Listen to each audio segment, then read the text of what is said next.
Hey everyone, and welcome to A Beginner's Guide to Festivals, a place for all things festivals. Originally, I planned to go over everything you would need to do in order to prepare to go to music festivals, but due to the current situation, clearly there are no festivals going on this year.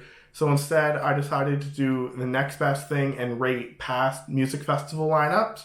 So first up, let's take a look back at Boston Calling. So let's start off with Boston Calling Spring 2013. Our top spots go to Fun, The National, The Shins, Of Monsters and Men, Young the Giant, and Marina and the Diamonds. Overall, this is a pretty good lineup considering it was a first year festival. It's clearly pointed towards an alternative crowd, which is always a safe bet. Even though this lineup is 7 years old today, I would still love to go to this lineup, and for that, I'm giving this lineup a 7 out of 10. Next up, we have Boston Calling Fall 2013.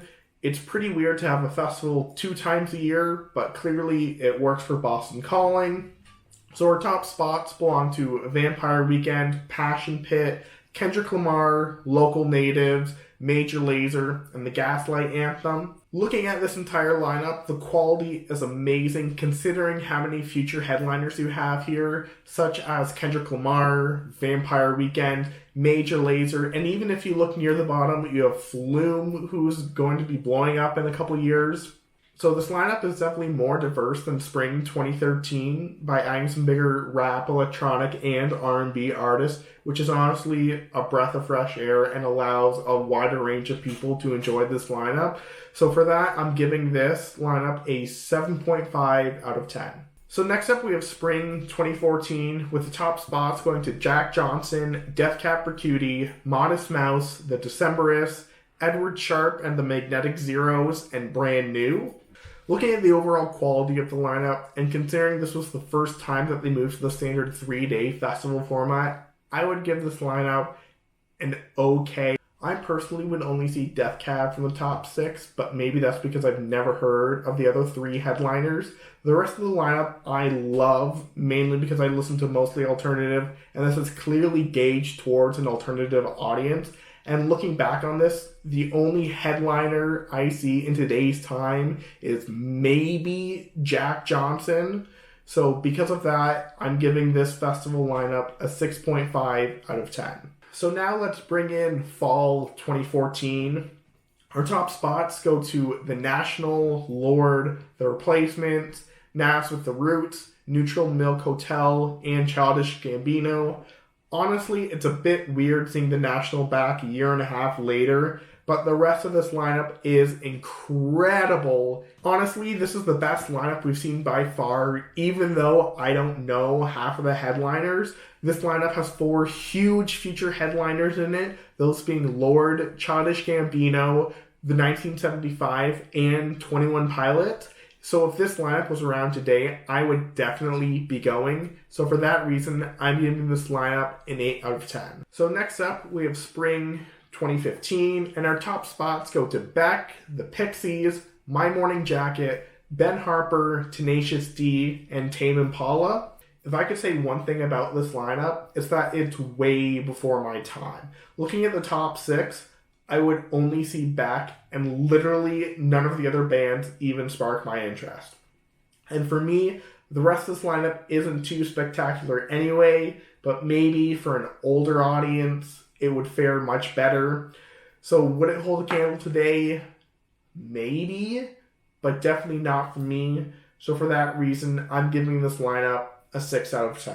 So here we have Fall 2015, and our top spots go to the Yvette Brothers, Alt J, Alabama Shakes, Hozier, Of Monsters and Men, Back Again, and Churches. So looking back on this lineup, I would say this is the worst by far, as none of these people are even considered headliners today, and maybe that's why this is the last time they had a fall edition of Boston Calling. However, I still enjoy this lineup a lot more than Spring 2015. If I wasn't being impartial, I would give this lineup around a 7, but overall, I'm giving it a 5. So now we're on to 2016, with our top spots going to Sia, Disclosure, Robin, Odessa, Sufjan Stevens, and Haim. So taking a look back at 2015, this lineup is clearly a breath of fresh air. It's an overall well-rounded lineup with lots of alternative, pop, EDM, with some rock and R&B sprinkled in there. It's weird taking a look at this lineup. We see a future headliner Lizzo literally on the bottom line. I personally like this lineup a lot, considering it has a little bit of everything I enjoy, especially in a festival setting.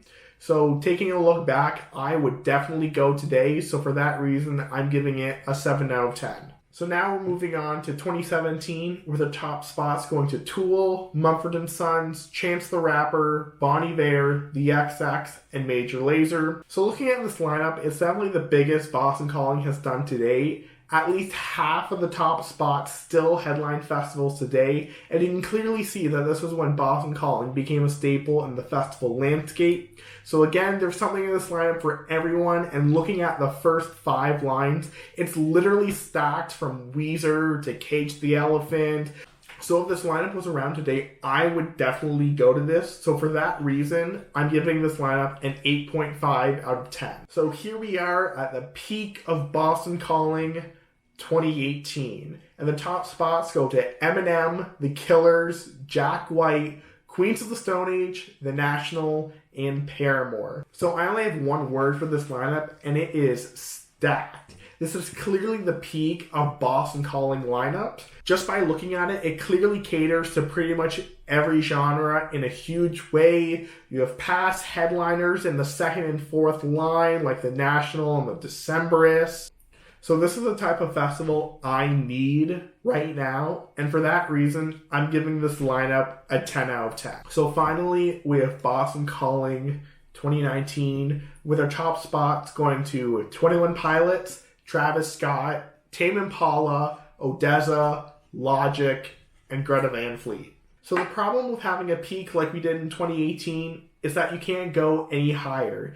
Even though this was the 10th edition of Boston Calling, it fell, and it fell hard. So looking back, this festival seemed geared towards an early 20s and up crowd, leaning towards an alternative rock fan base.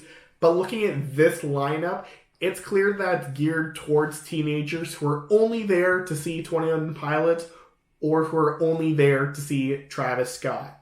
So even though I like some of this lineup, there's not even enough here to make me want to go. So for that reason, I'm giving this lineup a score of 6.5 out of 10. So now let's take a look back at all the lineups side by side. From worst to best, we have Fall 2015, Spring 2015, 2019, Spring 2014, 2016, Spring 2013, Fall 2013, Fall 2014, 2017, and 2018. So there you have it, a look back at Boston Calling. Thanks for watching, like and subscribe, and leave a comment below telling me your favorite Boston Calling lineup.